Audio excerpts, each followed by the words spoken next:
ওম শান্তি। আজকের এই আলোচনায় আমরা এমন এক আধ্যাত্মিক উৎসের গভীরে যাব যেটা কিনা আমাদের এক গভীর রূপান্তরের পথের কথা বলে, দুঃখের এক পুরনো জগৎ থেকে শান্তির এক নতুন জগতে যাওয়ার যাত্রা। তো এই যে রূপকটা, এর আসল মানেটা কি? চলুন এই ভালোবাসার গল্পের গভীর একটু ডুব দিই। এমন এক ভালোবাসা যা পুরনো নিজেকে উৎসর্গ করে এক নতুন জীবনের প্রতিশ্রুতি দেয়। আচ্ছা, এই যে রূপান্তরের কথা আমরা বলছি, এটা ঠিক কিভাবে হয়? এটা বুঝতে হলে আমাদের প্রথমে জীবনের দুটো ভিন্ন উৎসের কথা জানতে হবে, দুজন পিতার কথা জানতে হবে। দেখুন, এখানে দুটো পথের কথা বলা হচ্ছে। একদিকে আছেন আমাদের লৌকিক পিতা, যিনি আমাদের ক্ষণস্থায়ী এ জাগতিক সম্পদ, যেমন বাড়ি, গাড়ি, টাকা পয়সা এসব দেন। আর অন্যদিকে আছেন পারলৌকিক পিতা, যিনি আমাদের দেন এক অনন্ত উত্তরাধিকার, স্বর্গ, শান্তি আর পবিত্রতার উত্তরাধিকার। একজন আমাদের জাগতিক দিকে টানেন আর অন্যজন আমাদের নিয়ে যান আত্মিক উন্নতির পথে। কিন্তু প্রশ্নটা হলো, এই যে স্বর্গীয় উত্তরাধিকারের কথা বলা হচ্ছে, সেটা আমরা পাবো কি করে? এখানেই উৎসটি আমাদের একটা অসাধারণ পদ্ধতির কথা বলছে, যাকে বলা যেতে পারে স্মরণের গণিত। খুবই ইন্টারেস্টিং প্রশ্ন, তাই না? শুধু স্মরণ করে কিভাবে একজন ধনী হতে পারে?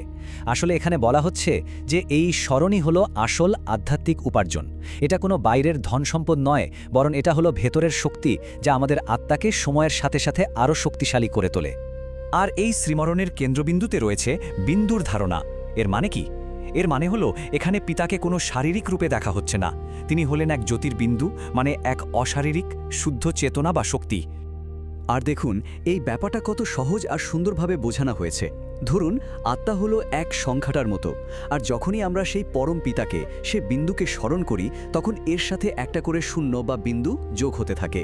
মানে 1 থেকে 10, 10 থেকে 100, 100 থেকে 1000, এভাবেই আমাদের আধ্যাত্মিক সম্পদ বাড়তেই থাকে। এই যে শেখা আর নিজেকে বদলানোর পুরো প্রক্রিয়াটা, এটাকে কিন্তু কোনো নির্দিষ্ট ধর্ম বলা হচ্ছে না, বরং একে একটা আধ্যাত্মিক বিশ্ববিদ্যালয় বা ইউনিভার্সিটির সাথে তুলনা করা হয়েছে। একবার ভাবুন তো ব্যাপারটা, এমন একটা বিশ্ববিদ্যালয় যেখানে আমরা আত্মারা হচ্ছি স্টুডেন্ট, আর শিক্ষককে স্বয়ং হেভেনলি গডফাদার। আর এখানকার সিলেবাস বা পাঠ্যক্রমটা কি?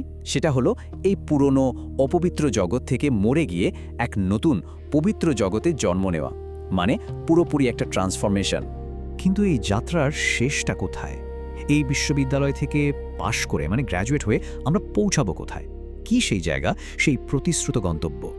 এখানে দুটো জগতের একটা পরিষ্কার তুলনা করা হয়েছে।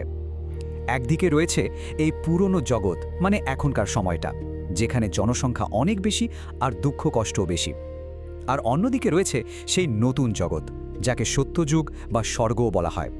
সেখানে জনসংখ্যা থাকবে অনেক কম আর জীবনটা হবে পুরোপুরি সুখ, শান্তি আর পবিত্রতায় ভরা। আর সবচেয়ে বড় কথা হলো, সেই নতুন জগতে শান্তি কিন্তু কাজ ছেড়ে দিয়ে বসে থাকা নয়, নিষ্ক্রিয়তা নয়, বরং সেখানে শান্তি হবে সব কাজের মূল ভিত্তি। প্রত্যেকটা কাজই হবে শান্তির আবহে। তো এই যে নতুন জগতের কথা, স্বর্গের কথা বলা হচ্ছে, এটা তৈরি হবে কিভাবে? এর ভিত্তিটা কি? চলুন সেটাই দেখি। আসলে এই পুরো আধ্যাত্মিক যাত্রার কাঠামোটা একটা মূল স্তম্ভের ওপর দাঁড়িয়ে আছে, আর সেই স্তম্ভটা হলো পবিত্রতা। এই বিষয়ে উৎসটি একদম পরিষ্কার। বলা হচ্ছে এই যাত্রার মূলে আছে পবিত্র থাকা, আর পবিত্রতার সবচেয়ে বড় শত্রু হলো কাম বা লাস্ট, যা আত্মাকে নিচে নামিয়ে আনে, অপবিত্র করে তোলে। তাহলে এই পথে চলার জন্য আমাদের ঠিক কি কি করতে হবে?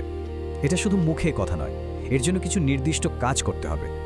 যেমন সবসময় এই সচেতনতা রাখা যে আমি একজন ঈশ্বরীয় শিক্ষার্থী, নিজের ভেতর থেকে সমস্ত খারাপ অভ্যাস, খারাপ চিন্তা দূর করা, আর সবচেয়ে জরুরি হলো এই শরীরে থেকেও দেহ অভিমান থেকে মুক্ত হয়ে বাবাকে স্মরণ করা, আর এই জ্ঞান অন্যদের সাথেও ভাগ করে নেওয়া, যাতে তারাও পবিত্র হতে পারে।